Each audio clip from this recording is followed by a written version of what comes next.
There's no place to escape to. This is the last podcast. On the left.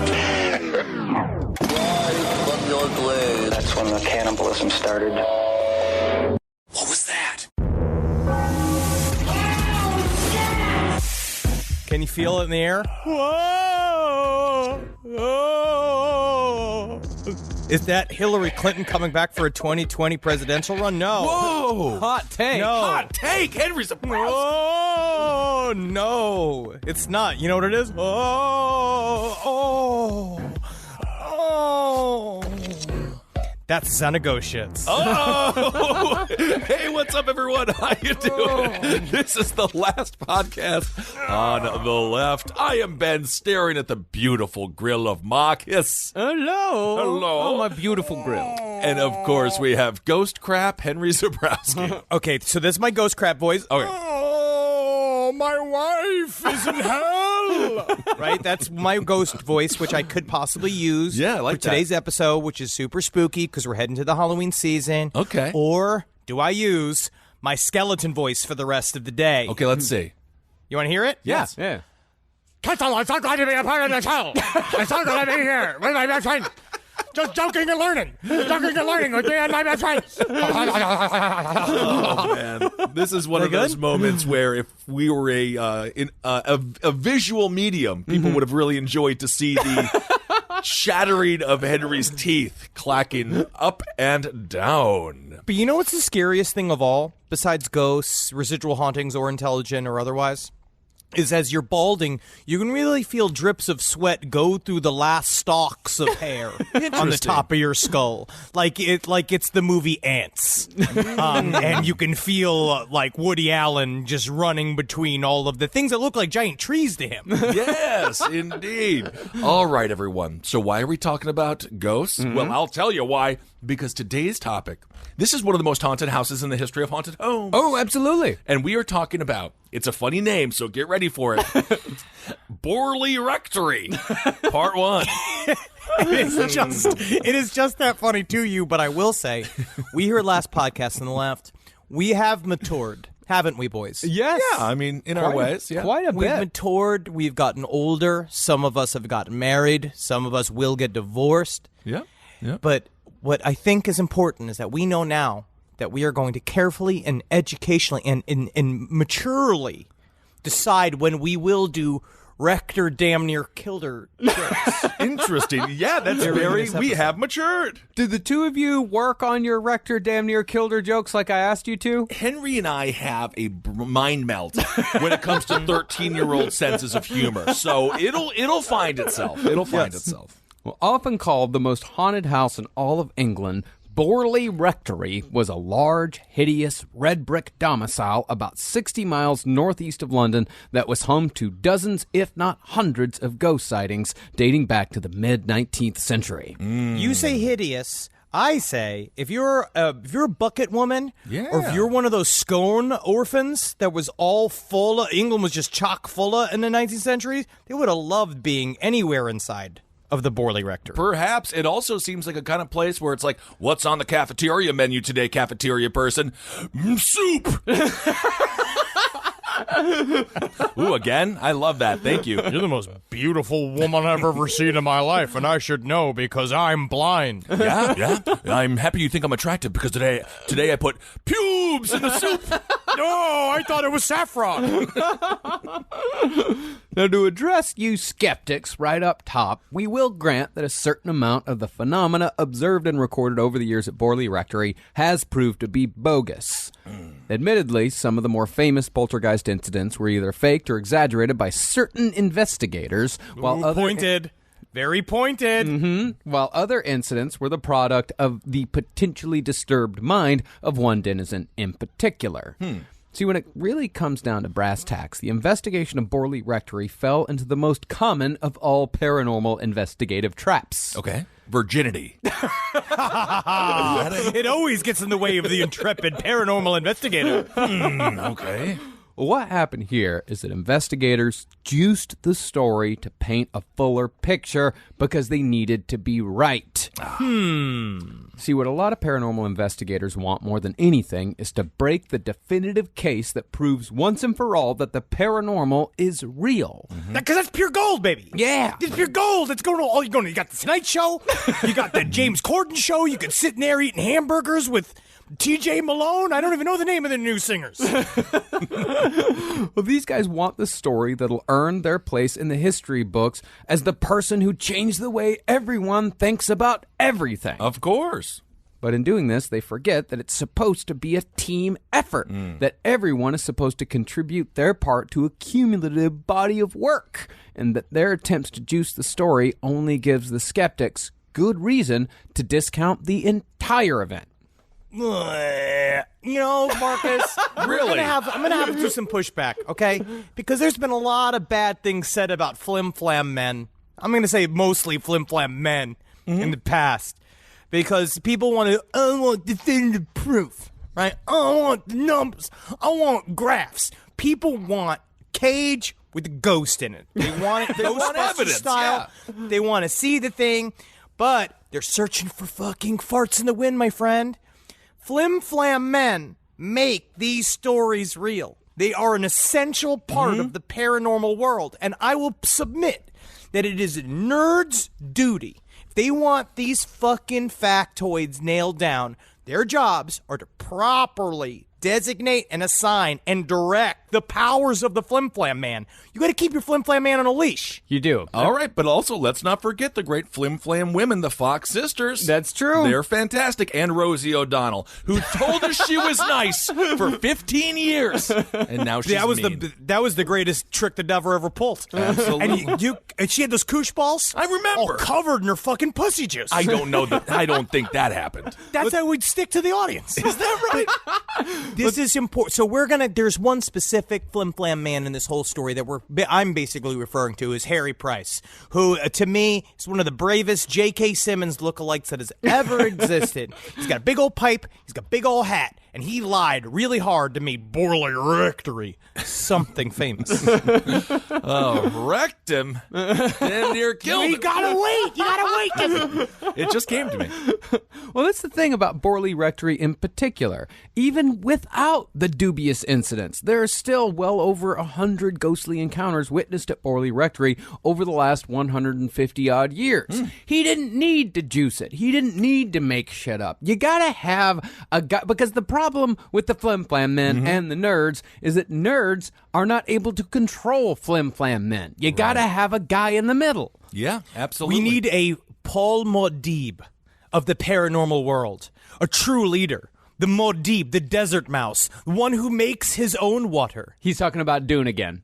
Oh, this is dude, because I was like, who the hell is Paul Modib?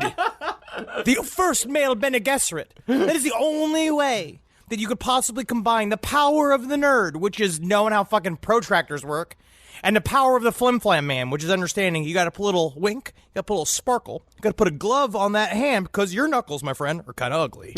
Oh my goodness. Technically, Ben, you're that guy. I'm the nerd, Henry's the flim-flam man, and you're the Modib. I've always said I'm Modib. I've always said that.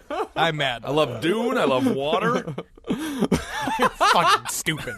You're stupid. That's what I don't know. Well, genuine paranormal activity did take place at Borley Rectory, and ever since the rectory burnt down in the 30s, the activity was so strong that it just moved across the road to the nearby church. Damn. The only way I could properly describe Borley Rectory, as we go through the family that originally lived there, it's a haunted mansion. Yeah. So much shit was happening inside of this rectory that it was just, you had to sit. They were watching ghosts like they were watching TV, and back then they didn't even have TV. So that's probably how TV got invented. By some scientist watching a bunch of ghosts, and he said, what if I put that in a little box? Sometimes put a woman in a bikini in there, like I fucking pull it at it. Okay. Did you just call Ben stupid?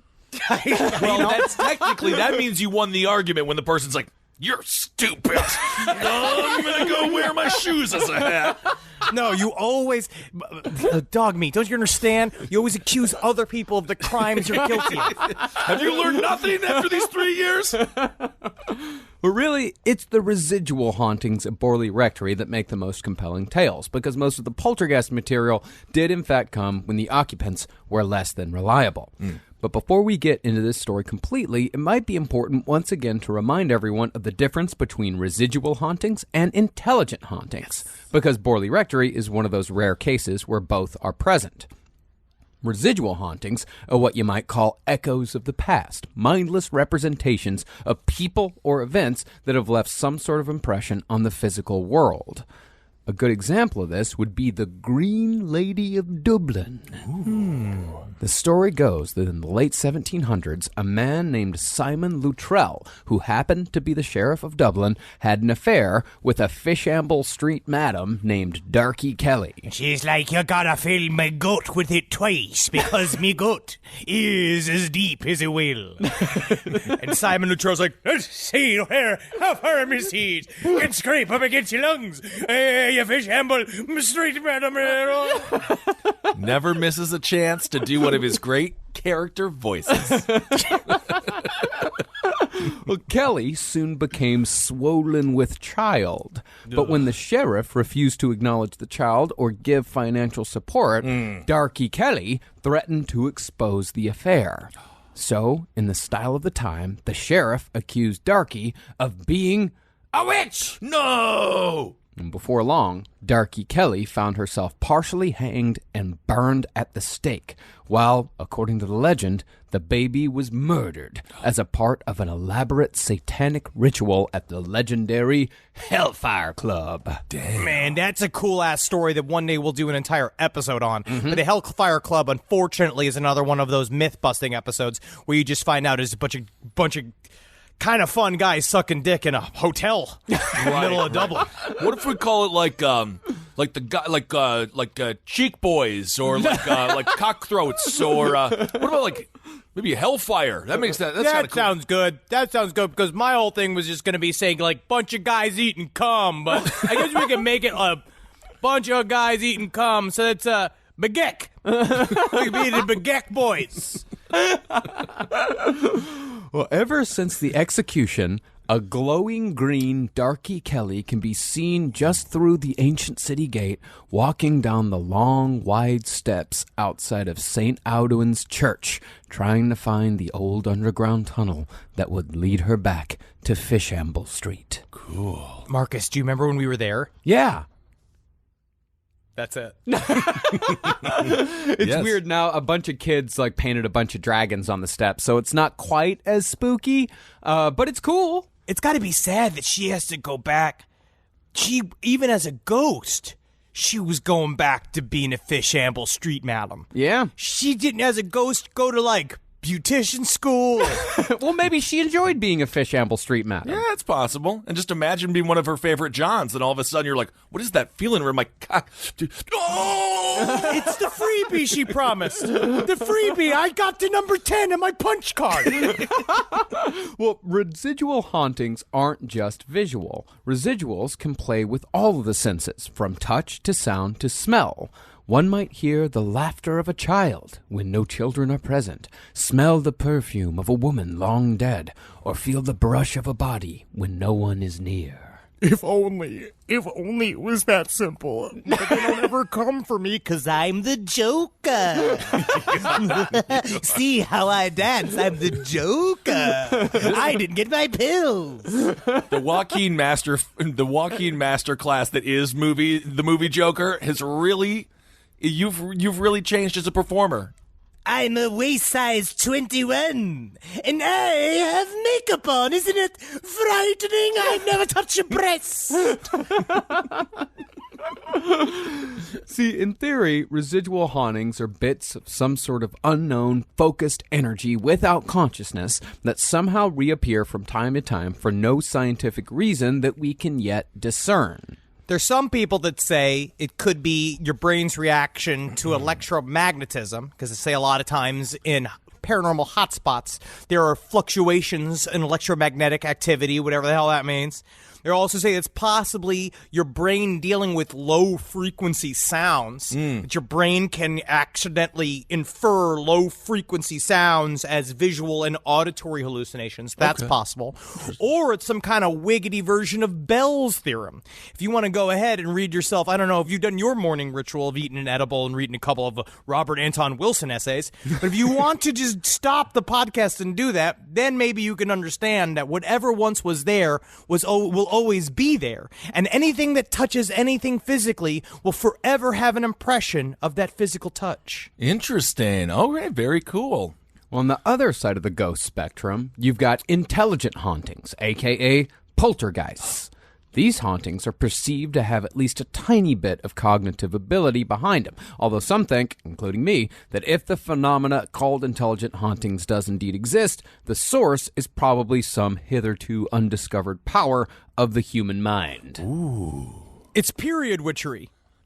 Possibly. Okay. It comes from the periods. It doesn't always come from the periods. It comes just from you shouting at a poor worker at a toll stop? You get that Menarche out right now, little girl. I'm sick of being scared. That's what I'd do if I was investigating poltergeists. Really? You skirt out the egg. You be a chicken, little girl. You get the egg out because it's breakfast time, and I'm sick of plates getting broken because I've already got back from IKEA 2 times. Okay. No, I mean, there's been plenty of poltergeist activity where women were not present, or at the very least where the person who seemed to be the source of the poltergeist activity was male. Okay. So it's not or specifically period magic. Or just a woman shouting after they see the ghost. This is disgusting, but or just a woman shouting and saying, "I'm dry." So you are sexist, Henry Zabrowski, because I am dry. That is so gross. I apologize. Well, that's why I do feel like it's inappropriate for a paranormal investigator, because they do have to ask her. I just recently rewatched Ghostbusters, and I forgot about the scene where Bill Murray with the librarian, the first thing is he asks her, "Are you menstruating?" Who does it? But no matter what they are, both residual and intelligent hauntings make frequent appearances in the history of Borley Rectory, although the most compelling and most fun of which is without a doubt the Phantom Nun. Ooh. Now, nobody knows the true origins of the Phantom Nun of Borley Rectory, but we do know that while this structure is not necessarily old by European standards, even the origins of the actual building site are shrouded in mystery. See, this rectory was built on top of another rectory that had burned down, which was itself built on top of another structure, which was also built on top of what is possibly the original structure, but there could be another structure underneath that. Which one is the Dunkin' Donuts? This isn't New Jersey, Gizzle. This is Old Jersey. Oh. But I was actually thinking about that, when I was thinking about one structure being built on top of another, built on top of another, because, America is so young, one day there will be a haunting that comes from, I don't know, a murder in a fucking old Circuit City that was there 200, 300 years ago. Absolutely. Oh, yeah, the ghosts of my rage, of me working in Borders all these years, must still exist of whatever now exists inside of those stores. Absolutely. Just me going, I don't want to stock magazines. I don't want to be in the floor selling bunks. And they just see a fat man in a polo, just kind of meandering through, as a spectral form. It's not a residual haunting. It's not an intelligent haunting. It's a Polish haunting? This is bizarre. Well, I mean, it is in common practices, especially in the Druid culture. They commonly would burn down your, they would take your grandparents' house and they'd level it, and all of the family would live on one spot, and they would build the next house on top of that house, and then they would level it when everybody that was a part of that family died, bury them all on top of each other, and then erect another house on top of that. So they're very used to it, and then what we learned from Edinburgh is that it was an entire city that was fucking 5 miles underground. It was 5 floors underneath the city. So that's why the UK seems to be filled with so many more ghosts, because they're doing tri-level cemeteries. Yeah. Okay. One thing built on top of another, built on top of another. It's a small country. There's not a lot of room there. Absolutely. But the thing is that so many buildings have existed in this spot over the last few hundred years that it's difficult to definitively say exactly what's been there. And it's absolutely impossible to know what all has transpired in this location. Now, one thing we might want to do here right now is to let our fellow Americans know exactly what a rectory is. A rectory is where a rector lives. Now, what the hell is a rector? A rector is a scenario where, let's say, you hit a woman with a car, or you accidentally knock a woman down an elevator shaft or off the top of a building, but she lives. And then what might you tell the cops if they show up and... Well, unfortunately, I wrecked her. I damn near killed her. A rector is a priest. Or a minister in this case, yeah. And in the case of Borley, it was the home of a local reverend. Oh, so the name of the man was Borley. No, well, the name of the area, the name of the town was Borley. Okay, Yeah, so yeah. shouldn't it be Borley's Rector? No, Borley. Borley's Rectory. No, Borley Oh, my Rectory. God. Like you would say, like, I don't know, New York Church. You know? Yeah, of course. I know. You're not going to tell me 3 times. But long before a rector came calling, legend has it that the site may have been home to a monastery, and the legend of that monastery inspired multiple tales of woe, betrayal, and of course, murder. Murder. But most of the stories involving this legendary monastery involved the familiar trope of a nun from a nearby convent falling in love with a monastery monk, and the nun and the monk eloping with tragic consequences. In one version, they escape with the aid of another monk, but once they got away, the two lovers fought in the woods, and the monk strangled the nun to death, which earned both the monk and his buddy a beheading. He's like, I'm just being a fucking wingman here, bro. I'm just trying to get my buddy's fucking dick slick, and I'm getting murdered here, dude. You're not supposed to be killing this nun. I thought you guys had a love for the ages.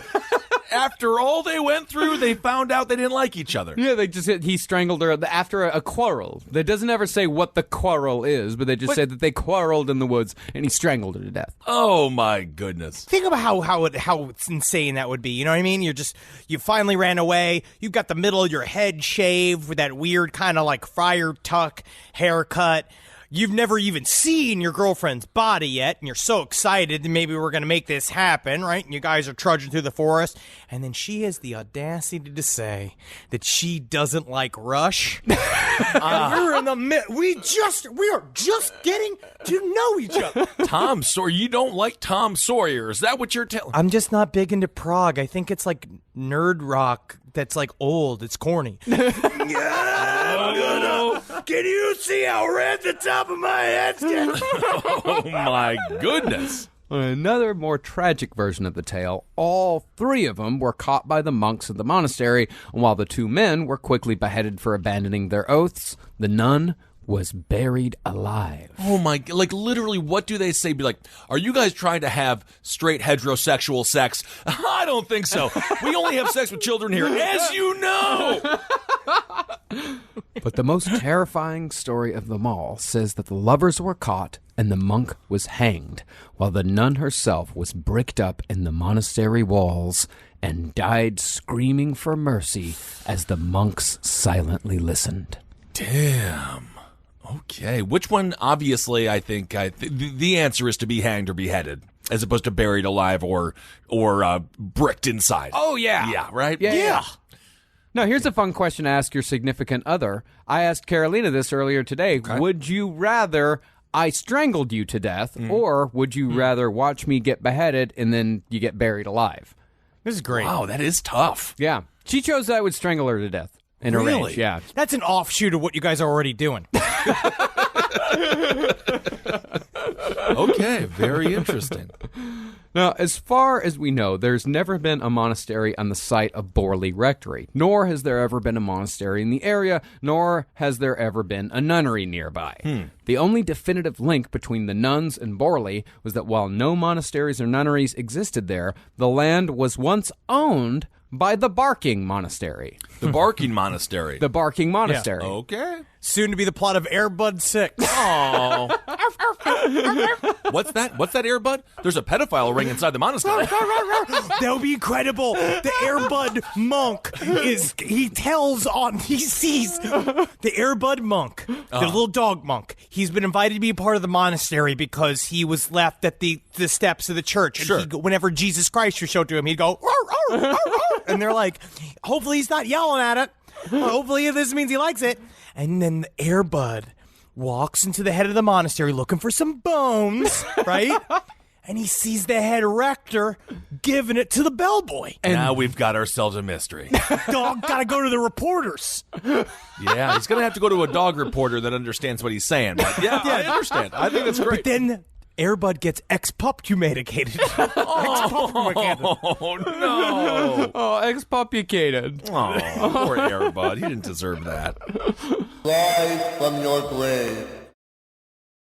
Rise from your grave. Well, one origin story of the Phantom Nun actually needs no nunnery at all. In fact, it is the precise absence of a nunnery that gives this story its tragic thrust.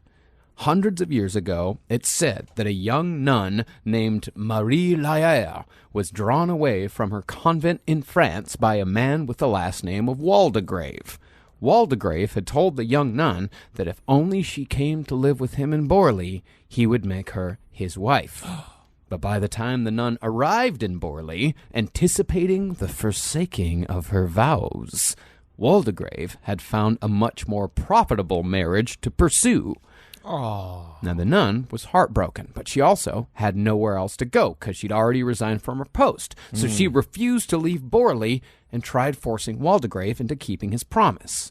Instead, Waldegrave strangled the lovesick young nun and threw the body in the well across the road from Borley Church. And it was on that very same spot that Borley Rectory was built years afterward. As a result of the betrayal, the nun wanders the grounds to this day, seeking the Christian burial which she was so cruelly denied. What the hell is they're strangling all the nuns? What is going on here? I mean, nuns were expendable at the time, which is unfortunate. I mean, they still are, but especially at the time. No, I mean, you can't be strangling all the nuns. They're still people. They're still I very know, I mean, I Just know. because you people have it, just because the two of you have a thing against Christianity doesn't mean that nuns aren't people. No, I didn't say that. No, technically, said Henry's nothing. the closest one. He wants to be a priest. And also, I went to Catholic school. You couldn't even get your hands around the throats of those nuns. Yeah, they got big elephant necks. They're huge. They were built to survive attacks. This is what happens, is that the weaker nuns get kind of taken out of the herd. They're slowly, and so it breeds bigger, stronger nuns. That's my sister Susan. Literally, her name was Sister Bundy, and she was bundified. She was big. Bundy, no fundy. No, she was no fundy. But this is a lot of these stories, so as we'll go, a lot of these stories were essentially not put together by investigators. They've been kind of rumors that have been around Borley Rectory forever. Legends. But the Phantom Nun itself, there's a lot of people even talking about whether or not it even really is a nun. They see a shrouded woman. They don't know if it's a nun. And there's a lot of times, Harry Price, the investigator that would end up making Borley Rectory super famous, he was obsessed with creating a very specific origin story for the hauntings happening at the rectory. But it might just be, this is just shit that's been there literally forever. But there's yet one more tale that has nothing to do with a nun at all, which might speak towards the shrouded figure theory. It has also been said that shortly after the rectory was built, a young girl was seen clinging to the windowsill of what came to be known as the Blue Room.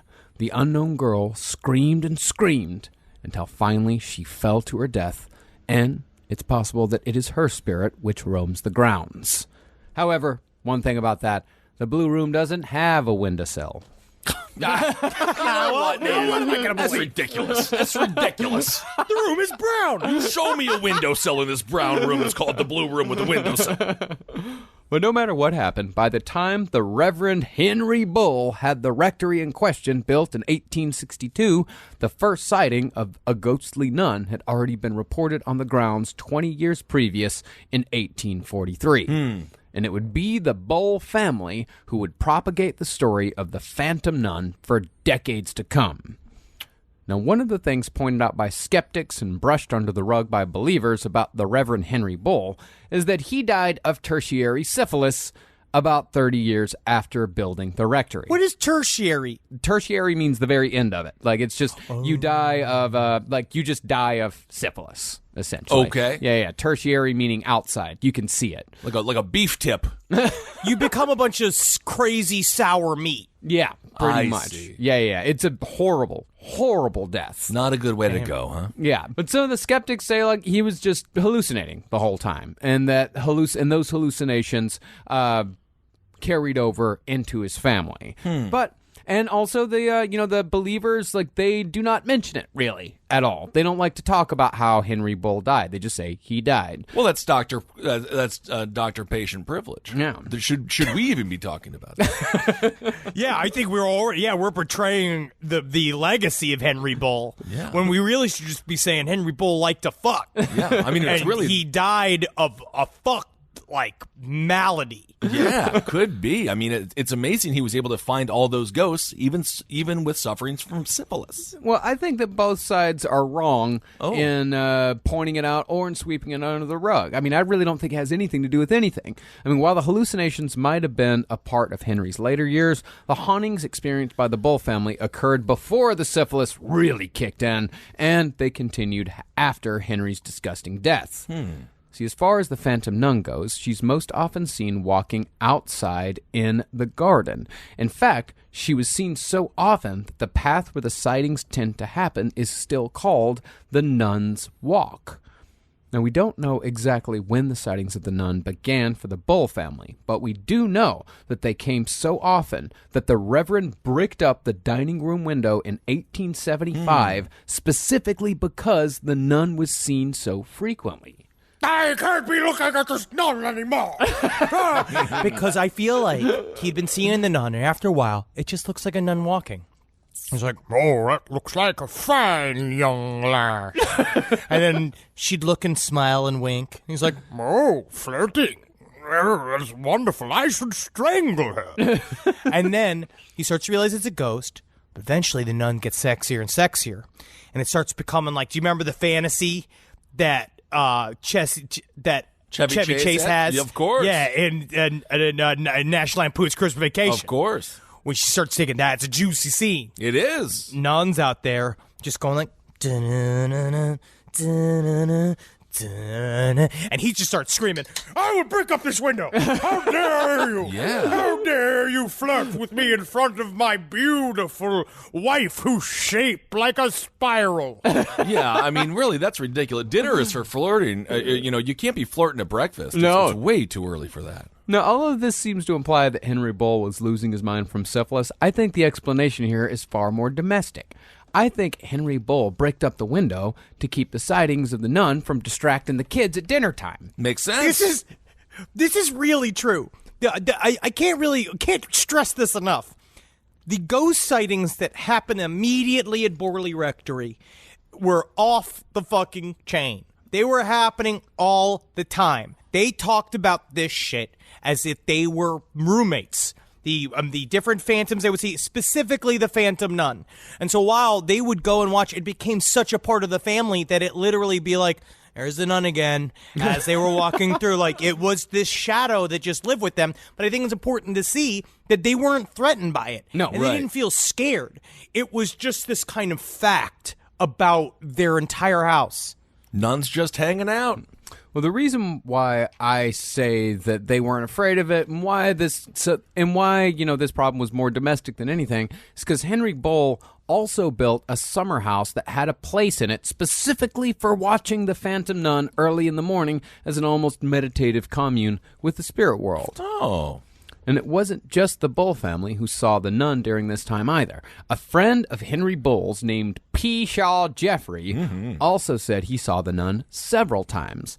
But concerning Peshaw, his most important contribution to the story is actually of the intelligent haunting variety. Oh. And this is one of the very, very few intelligent hauntings that happened during this time period. Pishaw said that during one of his visits, his French to English dictionary disappeared, and despite searching high and low, nobody could find it. But a few nights later, Pishaw said he was awoken in the middle of the night by a sudden loud thump on the floor. He lit a candle and looked down, and there on the floor was the missing dictionary. And the dictionary had seemingly appeared from thin air, because the room where Jeffrey was sleeping was, in fact, locked. And indeed, he looked up and he saw Gerard Depardieu. And Gerard Depardieu said, yes, one day I will be a famous actor, not just in France, but in America too. What is it with the two of you and Gerard Depardieu? He's funny because remember when he went skiing behind the motorboat? What I love about him, he's got a big nose. Yeah. Remember when he peed on that flight? Yeah, of course I remember. You two mentioned Gerard Depardieu like once a month. He's a hammered, weird-looking Frenchman. But he was a sex symbol. But he was a sex symbol. He's got big, swollen, bad lips, tiny French eyes, that weird, thin Frenchman hair. You must have smelled like a goddamn cheese goat. Yep. But he was eating bush and fingering bee for decades. I don't know. We can't explain it, but women love Gerard Depardieu. They love him. I guess. Well, concerning the reason why the ghost may have taken the French dictionary, could it be that the murdered French nun of yesteryear was attempting to learn English in order to communicate? It's like the movie Green Card with Gerard Depardieu. Maybe she was. We'll see in episode 2. Oh, damn it! Great. I've been having gremlin problems in my house. Really? Because now I've been dealing with time and time again. Because, we've said it again, I'm ghost repellent. I've never seen anything paranormal. I'm not close to anything paranormal. But I now have several people between Amber, as reliable as they are, Amber Nelson, Jackie Zabrowski, several other people have come in my home and have immediately said that the house is haunted, that our apartment is haunted. And I've had other neighbors tell us that our entire apartment complex is haunted. Do you think it's the John Wayne Gacy painting or all of the other creepy, ooky, spooky things that you have in your house, like the Bigfoot thing? It's interesting because it's true, right? I have a haunted chair. Like, I have a chair that I bought from a antique store that they said they couldn't sell because people kept bringing it back. It was this thing that was this chair that they have that they said that had bad juju, and I bought it because it was cheap. And then I have a real-life pull of a cheese goblin from Mandy, from the actual original pull, that sits in that chair all day. Okay. But, all right, my remote controls keep going missing. My belt went missing. That was on my pants. It went missing. Right. And there's a lot of people that say, Henry, you smoke a lot of weed. No, but also not just the weed. I was actually going to talk about the cups of whiskey you drink at night, and you call it your at-home drink. So then you can say, oh, I had one drink, but you're filling up 32-ounce Old McDonald plastic cup. Yeah, it's full of 4 whiskey. senator fingers of scotch Yeah. in my home. Yes, but it's in my home, so it's not alcoholism. No. It's in my home. Technically, that is actually opposite. Yeah, that is totally the opposite. You're supposed to drink in public. No. I drink at home, alone, normal, and relaxing. And so, but Natalie's not like that. Natalie's not an alcoholic or a stoner, so she also been noticing things have been going missing all the time. And so I have a gremlin in my house. Jackie says that there's a ghost living in our little upstairs balcony, which I've never seen. People say they feel like they're being watched in my apartment. I don't think it's the cameras they put in there because they can't see those cameras. And the rest of it is but then Eddie then did blame it that I put a demon in a haunted chair. But what I did is that I put a joint out and a bunch of coins in front of the cheddar goblin, and I found the remote controls. But my belt's gone. There you go. All right. My fucking belt is gone. Encounters with the paranormal seemed to be a bit of a family tradition when it came to the Bulls. In 1970, a diary was discovered in a junk shop in nearby Sudbury, written by Carolyn Bull, known as Dodie to the family. Now, this diary, written when Dodie was 21, covers a 10-month period between 1884 and 1885 and details the social engagements and events that made up the lives of the Bull sisters. But one entry in particular, written as almost a casual afterthought, suggests that at least one of the Bull sisters was practiced in the paranormal. It read, quote, October 8th. It rained. I tried chair moving in the evening. I made a chair walk all over the room and answer questions, some of which were quite right. I asked it the age of a friend of Mary, and it said 25, which was quite right. It is great fun, and I seem to have a great deal of electricity in me, as I can make it walk quite fast. Father came home by the 6:10 train from Bury. Ma'am, did you have sex with this chair? It made me horny, officer. My question for you is, do I make you horny? Really, ma'am? You're going to be quoting a movie that doesn't... You're really going to quote a movie that doesn't come out for another 300 years. Is that it? Rector? Ma'am, you've turned into a longshoreman. Well, some of the other girls in the Bull family personally reported strange goings-on as well. Ethel Bull said that she would wake up in the middle of the night to see an old man wearing dark, old-fashioned clothes and a tall hat silently standing next to her bed. And just when I went to unfurl his penis from his zipper, nothing was there.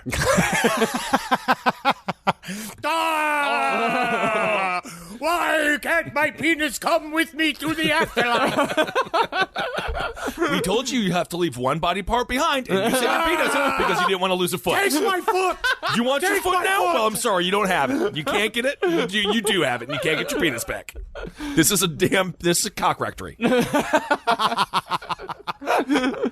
And the Bull family's employees experienced paranormal activity as well, although they did not share the cavalier attitude that the Bulls seemed to have towards their ghostly companions.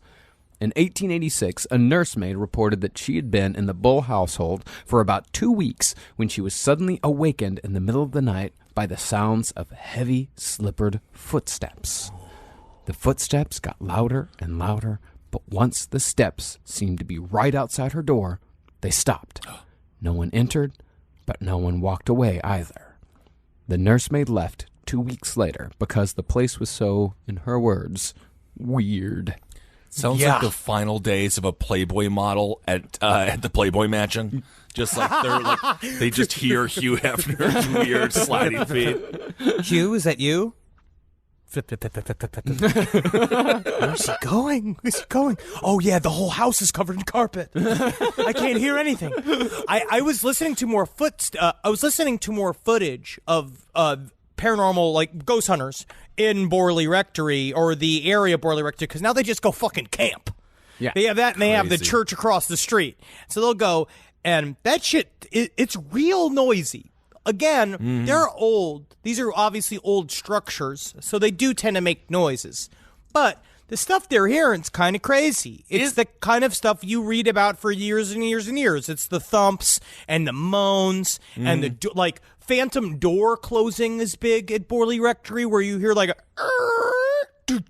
like it's a fucking Halloween sound effects album that's happening, but you're not hearing it presently. It just shows up on recordings. So now they got a lot of folks out there at the rectory hanging out, really doing investigations. Do you think that makes it more haunted or less haunted? You know, do you think that because there's so many folks out there really focusing all their energy on, you know, wanting to see a ghost, do you think that triggers it, or do you think these ghosts are like, come on, guys, you know, we've been doing this for 300 years. Give us a break. Well, it's the observation effect, you know. Some people say that but simply by observing something, you change the nature of it. So I completely believe that, and I don't think ghosts are here for us. I don't think, if whatever ghosts are, I think especially residual hauntings, this is one of those science questions that will one day be answered. Yeah. That we don't know what the hell this is. I think there is some form of natural explanation of what it is, but for some reason the scope of our attention seems to destroy it. They can't get definitive proof of it, because every single time they do, they come back with nothing or stuff that's very... something like low stakes. But what they all say, when I fully believe, is that the paranormal is a personal experience. Yeah. Paranormal is between you. It is something about the mix of your consciousness with either the collective unconscious mixed with actual natural things that are going on, or intelligences that are interdimensional. You know? I'm just saying shit. No, absolutely. I'm sober. Well, I know. I'm not ready yet. Although, Henry, check your waistline. You've lost your belt. Yeah. Oh, I'm sorry. I'm sorry. Oh, I'm covered in ectoplasm. Rise from your grave. Rise from your grave. Now, the Reverend Henry Bull died in 1892 in what would come to be known as the Blue Room. But remember, Henry died of syphilis, which suggests that the Reverend Bull was a bit of a horny little devil. Horny little toad. And there are rumors that seem to support this. It's thought that Henry Bull also impregnated a maid named Katie Borum, who worked in the rectory kitchen, and the girl died soon after. Oh, he was a real governor. You reference Arnold Schwarzenegger way too much. That's the thing. That's what I was thinking earlier, is that it's only going to be a matter, there's Gerard Depardieu and Arnold Schwarzenegger having sex with the maid. I don't know what it is. I just think it's such a wonderful story for that maid. Yeah. I think it's just such an incredible dream that came true for her, and I wish that something equivalent could have happened to me back in the day when I was young and impressionable. Uh-huh. I think you mentioned it twice in the Mormonism series alone. Weird. I don't know why. I don't know. It's okay. It's okay. Well, one story goes that Katie went into labor in the rectory kitchen on Easter Sunday, 1888, and she died there along with the child. Oh my goodness, that is sad for Easter Sunday. Yeah, for one of the cooks to die after your husband has impregnated her. Yeah, absolutely. Yeah, man. And You don't it's all- get that ham. Not only is the affair revealed, but there goes all the tapestries, there goes the lamb, there goes the stew. Oh man, we're almost in ham season again, where I can finally buy a whole ham at the grocery store. You know, we don't live in North Korea, right? Like, you can buy a full ham, like, any day. Yeah, but it's at my local grocery store. There's something about going to the local grocery store and getting the whole ham and carrying it home and all You that. just and then want to cutting it walk up. like you're the Violator from Spawn.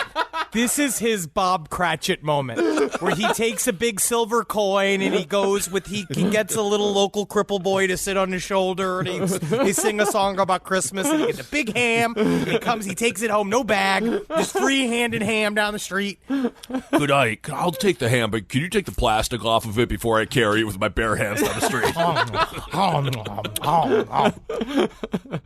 Well, we do actually know that a Katie Borum was buried in Sudbury in 1888.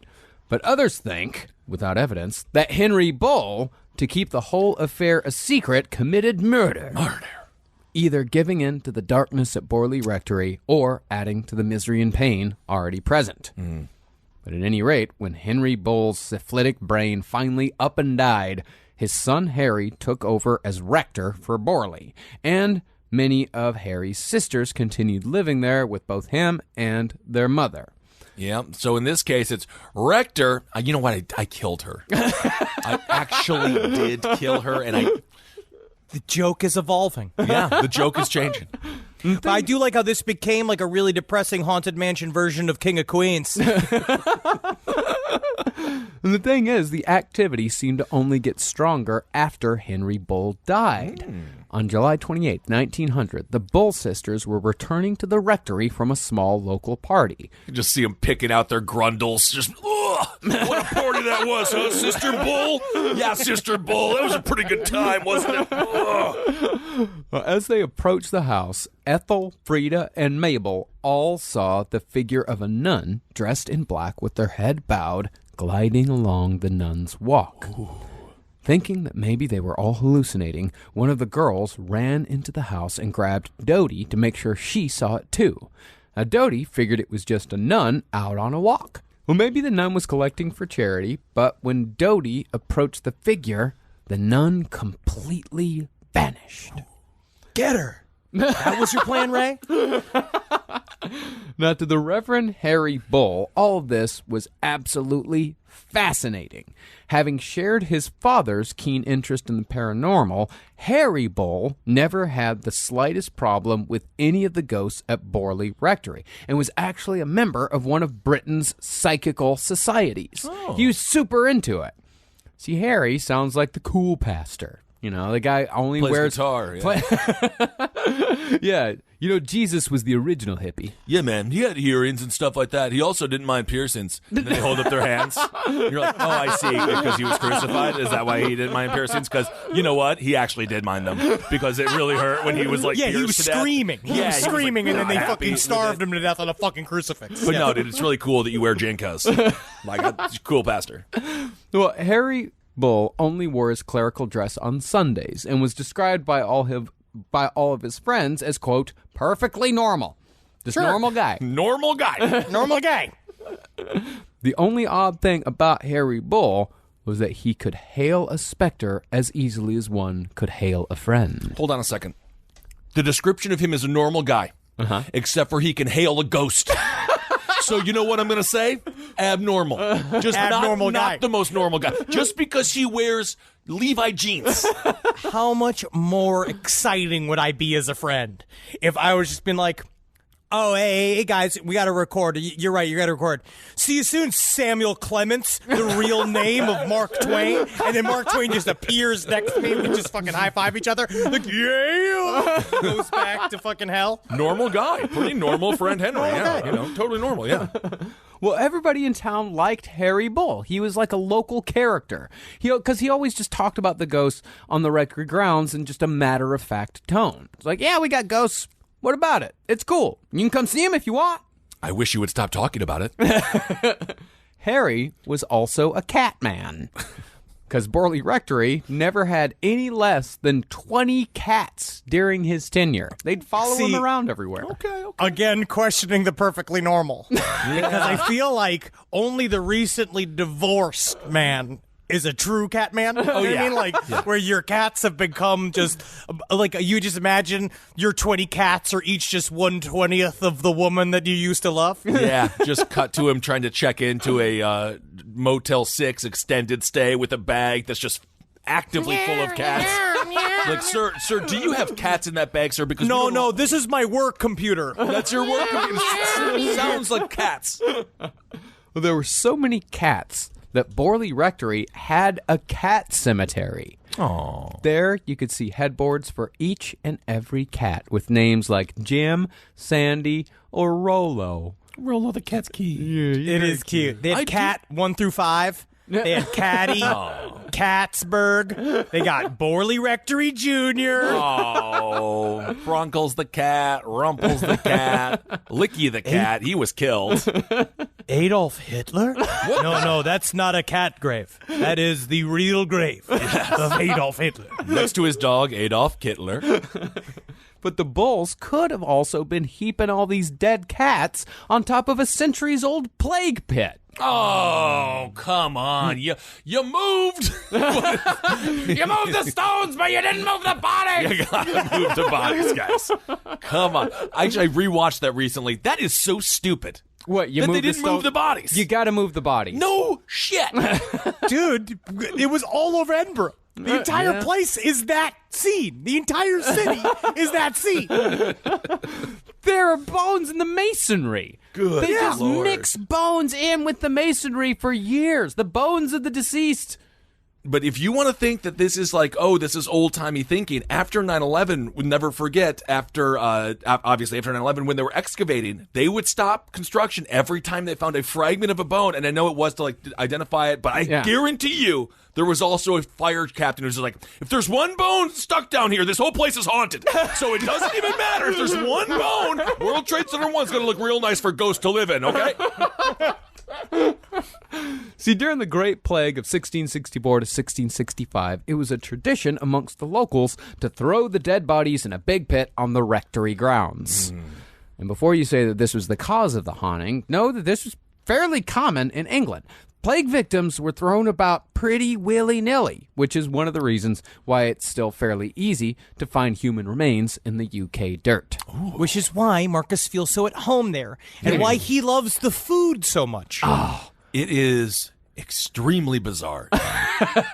It is notoriously known, although, it's gotten better. It's so much better. But no, it is not so much better. It is not. I said it has gotten better for itself, but it's not seasoned. It is absolutely seasoned. We're going to get it. This is for a Relax Fit episode, because Marcus can literally taste a granule of salt in any food that's in there. A single pepper. Yeah. He can taste. Well, I will say that I did find some good blood sausage here in the neighborhood, so I'm feeling pretty good about that. Oh, yeah. I'm so happy. Now, there are some people who say that Harry Bull's experiences with the paranormal were once again hallucinations. But unlike his father, Harry Bull did not have syphilis. Rather, Harry Bull was a narcoleptic. You'll never be as good as your father, Harry. Now, narcolepsy, doesn't that also have some hallucinatory properties as well? What narcolepsy, you just kind of fall asleep, but you're not super tired all the time? Narcolepsy is a pretty wide and varied disease, or I wouldn't call it a disease, I guess a disorder. People have different symptoms with narcolepsy. Some people seem to be like very tired. They just don't remember anything that they're doing. Others do just like doze off immediately. And some people with narcolepsy, they are just tired all the time. Narcolepsy is not like a one and done type of thing. I actually, this is true. I just watched a great documentary about narcolepsy. It was called Deuce Bigelow, Male Gigolo. And at one point, he goes on a date with a woman who's necalarctic. Necalarctic. And anyway, to keep her from putting her face into the soup, he ties her hair to a pole. So I've heard that's a good that documentary. That documentary is incredible, and it was stiffed at the Oscars. It was. Because just to see the emotional arc of a male gigolo. Yep. No, I agree. What he went through. Yeah. I know. I still want it. Yep. I know. While Harry Bull was known to doze off in the middle of meals and was found sleeping in his garden more than a few times. That's funny, though. But during Harry's time at the rectory, more than a few people outside of his family saw the nun. One local named Thompson said that he used to go to the rectory to play dominoes with Harry Bull, but on one series of nights, Thompson kept getting rebuffed again and again by the sight of a nun coming in and out of the house. Thompson figured the rector was just busy each night, got nun business. So he went home each night and tried again the next. Finally, on the fourth night, Thompson managed to get to the reverend before the nun, and Harry asked where Thompson had been all these nights. When Thompson said that he saw that a nun was out and about on the grounds, Harry responded matter-of-factly, Oh, you saw the ghost? Don't worry, she's always around. What? What? Hey, choose any one of these cats for your paramour of the evening. I would say choose Gapey. Gapey is obviously the most forgiving of my pets. I have just heard two pieces of information that is horrifying. Down, Gapey. Down. I haven't time for you. It's done business to be about. But there was one apparition that rattled even Harry Bull. It was the only time that Harry Bull said that he was a little bit afraid of one of these things. Ooh. One day, Harry thought he'd spotted a poacher on the rectory grounds, but he was only able to see the man's legs through the trees. But when Harry pushed through the bushes, what he thought was a poacher was actually a headless apparition who scampered away and disappeared when Harry got too close. Bye. See you soon. Yeah, I wonder how it sounds. It must just make gurgly sounds, really. Yeah. I just don't think it would scamper away. Would it?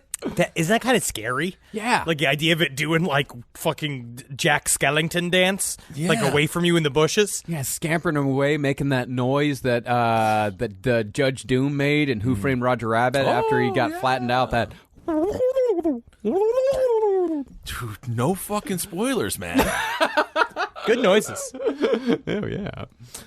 Well, the employees of the Bull family continued being tormented by the ghost during Harry's tenure as well. The Bull family gardener, Edward Cooper, and his wife lived on the grounds in the rectory cottage between 1916 and 1929, and they had their fair share of ghostly experiences. They said that night after night, they heard the sound of a dog padding around in the hallway outside of their room. And the sound continued every night until it finally culminated with a fantastic crash in the kitchen. But when Edward Cooper went to see what happened, he saw that everything in the kitchen was an apple pie order. Weird. Wouldn't it have been actually scarier if it was Harry Bull nude but with a dog leash on? Yeah. I'm sorry I was playing a game with my cats. I was their adversary, and we were having a mental tete-a-tete to see who was the most superior. Oh, it's like a ghost Marmaduke. Now, of course, the Coopers saw the nun, but their most impressive sighting was that of the Phantom Coach. A coach? Not I don't know how to whistle, but challenge flag, like a coach. No, it's not like Jimmy Johnson hanging around in their. That's a 30-year-old sports reference. You guys are literally doing great. We're into the 90s now. Who's the guy from the Steelers with the mustache? Oh yeah, Gorbachev. Yeah, Randall Grammer. Randall Grammer. Dubercheck. Bill Dubercheck. Bill Dubercheck it is. It's Mike Tomlin is there now. No, the one before that. The one that looked like Bill the Butcher. Hersherbit. No, I actually don't know this guy's name. No, I actually am getting stumped here. You know, he's very, very famous. Yeah. His name is Eduardo Peppermint. Oh, it'll come to me. I'll shout it out and interrupt you guys when it does. No, like a carriage, not a coach. Oh. Not a football coach, like a carriage, like a horse-drawn carriage. Oh, forget about it. Okay. Well, Bob Uecker. Not Bob Uecker. Well, on one moonlit night, Cooper said he was looking out of his window while getting undressed for bed when he saw two lights approaching the rectory. And as the lights drew nearer, Cooper realized that they were the lamps of an old-fashioned coach. 2 black horses pulled the carriage, and 2 men in top hats drove it. And the whole thing passed through a hedge, through the courtyard, and across the road without making a single sound. You can just see their faces. It is the scene of the gravedigger in the Haunted Mansion ride of him, of just them staring out the window. Just see this fucking phantom coach just like ripping around the outside of their house, just going, what the fuck is this fucking bullshit? Meanwhile, you got Harry Bull just like letting cats feed off his nipples. He's sitting there being like, I can't seem to mother them. Oh, I wish I could provide food just for my own simple bodice, but I guess it is another night of tuna for my poor daughters. Oh, give him something. Well, Cooper hollered for his wife, but by the time she got to the window, the coach was gone. But one of the more underrated specters, in my opinion, at Borley Rectory is one that both the Coopers and Harry Bull saw. See, one night, Mr. and Mrs. Cooper woke up to see a black shape in the form of a little man running around their bedroom. Oh, that's fun. Yeah, they didn't really comment on the mood of the specter. They just said, little man running around. Like what is it? Debrobs and doorknobs? Bedrock and doorknobs? My brain is done. Bedrock. You know what I'm talking about? No, you're having a I just stroke let you right now. struggle. I just want to hear what you say, what words come out of Bed it. knobs and doorknobs. No, it is a movie. You sound like a man who's wandered into a Joanne Fabrics right before closing, who has just been getting hammered on gin outside with the jumps. It's because my brain Knobs and drumsticks. My brain is split into 4 ways right now because I'm trying to remember the name of the damn Steelers coach because I know our audience knows it and they're screaming inside of their Kias right now. Do you want me to look it up? No, I don't want to look it up. Okay. Absolutely it's gonna not. Come to me. Bob Uecker. No, it's not Bob Uecker. Broomsticks and doorknobs. But either way, he is correct. This shit's really, really strange. You have, everybody's seeing shit who's live inside this house. You got a tiny little ghost version of Burgess Meredith showing up, in the shadows, going I don't want her, you can have her, she's too fat. This is in a totally different house. This is in the carriage house. This is not in the rectory itself, because the rectory grounds are quite large. You got the house, you got the carriage house, you got the summer house. There's all sorts of places for ghosts to hide and appear. Ooh. Well, that's what I find interesting. Back when this is literally a new construction, because they had to keep each family as they went. They expanded the house and they would build new, different areas, different rooms, hallways as the family increased. And they said every single time they build a new house, every single time they build a new room, a fucking ghost would show up in it. Damn. It's a hotel. No kidding. Now, the little old man that they saw running around the room could be another gardener who'd been employed by the Bull family 200 years previous, named Old Amos. Damn. See, Amos was a bit of a family character, and stories about Old Amos had been handed down through the generations. And the link between Harry and Cooper concerning Old Amos came when Harry Bull saw the figure of a little old man on the rectory lawn one day. According to Harry, the old man had one hand pointed towards the sky and the other pointed to the ground. Up there's where the birds live. Down there is where my daughter lives. Oh, man, that's sad. Jeez. I don't even want to know how your daughter died. I did it. Okay. Let's just face facts. I did it. Coach Cower. Cower. Nice. And when Harry got close enough to look at this specter's face, he saw that the specter had all the distinct facial features of the Old Amos from the stories. Okay. And of course, the apparition vanished before Harry could communicate. And that's the interesting thing about these apparitions. They never even acknowledged the living, much less spoke to them. They did not in any way communicate with people. Did they see the people? No. Okay. No communication, no real acknowledgement. If they did indeed exist, these apparitions were nothing more than impressions that disappeared should anyone get too close. If you view residual hauntings sort of like a museum with many exhibits, that your house becomes like a place, or when you enter rooms, it seems to be like, this is, I guess, a theory. I mean, who fucking knows? Because there's some people who say that ghosts are literally plasma. They are a type of material that we haven't even identified. But one thing that it could possibly be is the idea that you go in and literally the spark of your living energy, the actual electricity that goes through your body, essentially creates harmony with particles that have been there forever. The idea of Bell's theorem is true. One of those many times quoted by stoners at 1:15 in the morning, like the idea that all physics breaks down at the quantum level, that unless there is, basically, if we want to insist that there's such a thing as an objective reality outside of our consciousness, there's a lot of problems with physics. But one of that things that would encapsulate is that literally the energy of your body would fire up residual things that had been there before. Human bodies that were in those rooms or in that area, their particles touched the atoms and the all of the bullshit. I'm obviously probably just butchering this, but they go and their simple impressions on reality are there. And then your energy creates harmony between those impressions, and then they come to life. They like turn on. Henry, your belt's back. What's even more interesting is that it seems as if some of the people who saw the ghost during the Bull residency later became Borley ghosts themselves. Ooh, that's the dream come true. I don't think it is. Why not? These ghosts don't seem to be doing that bad. Honestly, they're just walking around having a good time. I don't think they're having a good time. They said most of the time the nun looked like she was in great pain. She's a nun. Have you ever seen a nun smiling? They're not allowed to. Yeah, Kathy and Jimmy, she's always smiling. Kathy and Jimmy is not a real nun. It's fake. It's unbelievably fake. No, I can't wait to haunt my apartment. You're going to haunt the one that you have in L.A. or just whichever one you die in? Everywhere I go, I hope to haunt it. Okay.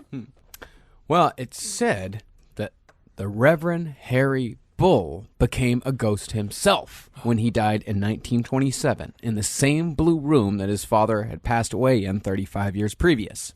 But we'll get to Harry's ghost on episode 2. Ooh, so many great teasers for part 2.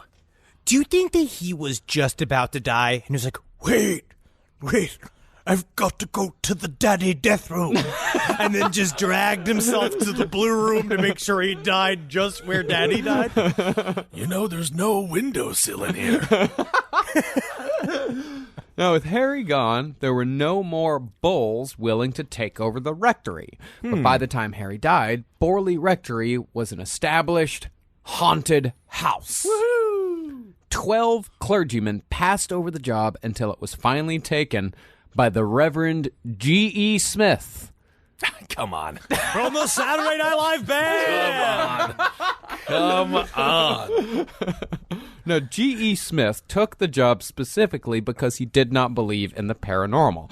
Pretty soon after he and his wife arrived, they started experiencing all new sorts of phenomena. It all began with whispering. Night after night, they heard murmurs, and only once did G.E. Smith make out anything comprehensible. I think I heard, story! Chevy Chase! G.E. Smith heard a very urgent voice saying, Don't, Carlos. Don't. What in the world? Is Carlos eating too much ice cream again? Stop sealing their material, Carlos. Write your own jokes. Well, after that, the servant bells began to ring mysteriously, and the Smiths heard the same slow, deliberate footsteps in the upper passages heard by so many people before. 2 successive maidservants quit after seeing the nun, and another maidservant saw the phantom coach. Whoa. Now, the Smiths hadn't grown up with the ghost like the Bulls had, and they sincerely wanted either an explanation or an end to the madness. So, for some reason, they thought the best people to ask for help was the Daily Mail. Always. Of course. Why wouldn't you? Might as well. You have a better chance literally asking Coach Bill Cower. And it was through the Daily Mail that Borley Rectory was introduced to a paranormal researcher named Harry Price. And that's where we'll pick back up next week for all the poltergeists, body exhumations, and dissociative housewives as you can handle on Borley Rectory Part 2. Woo! Man. And thank you very much to Neil French, for suggesting Borley Rectory to This us. is the fella that you had the ghost tour with? Yeah, me and Henry went on the Yes. ghost tour with, and he showed us all of the wonderful public execution spots in all Edinburgh. Isn't that great? Awesome. It was really wonderful. No, and I'm excited about this tale. We have a whole month of spooky coming at you. Yes. We have this spooky, next week more spooky, something a little bit more funny and spooky the next week, and something truly disgusting for Halloween week. That's I'm great. really excited for Oh, it. yeah. If we really play our cards right, G.E. Smith from Saturday Night Live will be on the next episode. Really gotta do it. Awesome. Borley Rectory. That was part 1. Part 2 coming up next week. That is very exciting, very spooky. If you have any ghost stories or alien stories or whatever stories that are creepy and spooky, send them to sidestories@lpotl@gmail.com. Henry and I are going to be reading we're doing 2 weeks of listener creep show stories. So we And cannot wait. the goal is to be scary. That's what we're shooting for. We're shooting for scary, not just Bigfoot erotica. I mean, some might get in there. Yeah, it But seems it's like you important find to be it. scary. Yeah. Yeah, it seems to come to me. Really? Interesting. It just shows up. Also, we are going to be on the road here in the very near future. We are so excited to finally go to Florida. Oh, yeah. My family. To Henry's family. So we got Tampa, we got Orlando, and the big show in Miami. So if you are in Miami or in the surrounding area, Fort Lauderdale, just come on out, enjoy the beautiful weather. We'll get some arepas and some cubanos, and we'll have a great time together. So see you in Miami. Cannot wait. October 18th. You're very is excited Tampa. by this Cuban food. Oh, I love. Oh my God! It does. Does LA have good Cuban food? You know, no, that's one of those foods I don't eat outside of Florida. Yeah, I love good Cuban food. As do I. Give me a pickle on a sandwich. They love pickles on They sandwiches. love pickles on And a I love sandwich, it. but they just do it right. You ever had ham croquettes Yeah. with the liquefied ham all fried into like little nuggets? Oh my! Well, I Yeah, definitely dog. have to get that. I'm a bit of a ham connoisseur. I believe that liquefying the ham ruins the taste. He's insane. Yeah, He's insane because then you get liquefied ham. It gets faster in your system. You tell me he's not going to eat. I give you a jug of liquefied ham. You're going to sit there with for an afternoon. You're going to be looking at the ham going, oh, my, what does it taste? But you're going to be taking some nips off of it. Next thing you know, you're going to be up to your fucking eyelashes in liquefied ham. Marcus No, is no, like no. the only guy that would ever go to prison, and then on the way out, he'd look at the prison chef and be like, "What was the recipe for the meatloaf?" Because I gotta say, that meatloaf. Oh, what is it? Oh, it's mostly your cum and a little salt. Okay, thank you. No, liquefied ham makes the ham taste squeaky. Squeaky is not a taste, so that is actually fine. that doesn't make any sense. He has like synesthesia, but it is for making bad food taste good. You can't make something taste squeezy. It doesn't. That's not the way that would Well, work. this is a long story. We'll get to it. But if you come to Miami, you'll hear a little bit more about this. And we need you to come to Miami. Yes. Got Tampa. Tampa's pretty much sold out. Orlando's pretty much sold out. Come on out to fucking Miami. Yeah. It's gonna be fun. And what better place to see us three Oh, boy, how much do we love the Sunshine Oh, Boys? my God. I We love it. I love it. How much are we just Beach Boys? We're just beach guys. Yeah, Bleach my bones. I know it. Yeah, no, I mean, Marcus doesn't have to actually take synthetic vitamin D, which you can naturally get from the sun. No, we're outdoor people. So, yes, join us. Join us in Miami, our most natural habitat. Absolutely. And the dates for that are October 18th in Tampa, October 19th in Miami, and October 20th in Orlando. Also, we're going to be doing a live side, or not we, Henry and Ben are going to be doing a live side stories from Washington, D.C. on November 8th. And then, of course, we have another tiny little tour in the Northeast. That's Portland, Maine on 11/21, Northampton, Massachusetts on November 22nd, and Buffalo, New York on 11/23. And then finally, we're going to have Toronto, Detroit, and Columbus on December 5th, 6th, and 7th. Every single one of those shows. You can buy tickets over on lastpodcastontheleft.com. All right. And we have one last secret weekend of shows that is about to be unveiled. It's a place that people have asked us to go for a while. Very, very excited. Yep. Because we are going to die there. All right, everyone. Thank you all so much for listening. Thanks for supporting all the shows here on the Last Podcast Network. I'll just do a little plug here for Kind of Fun. That should be dropped in the stream, so if you had a chance to listen to that, thank you so much. And Katie and I are loving interviewing all the wrestling up-and-comers and wrestling stars, and we're going to keep on doing that, so thank you all so much for your support. And never forget, hail yourselves! Hail Satan! Again. Magustalations? Hail me, man. Hail me, man, because I hurt my back sleeping. You did again? Again. Yeah. My fucking back has been killing me. You gotta stop doing that. Sleeping? No, you need to I gotta sleep. stop sleeping. You need to Just sleep sleeping more. is bad. I never That's the heard problem. of that before. Yeah. I don't know. I hurt my back putting on my shoes all the time. That's normal, kind of. But this is like crazy. Maybe it's gremlins, man. Maybe it is the Gremlins. This show is made possible by listeners like you. Thanks to our ad sponsors, you can support our shows by supporting them. For more shows like the one you just listened to, go to lastpodcastnetwork.com.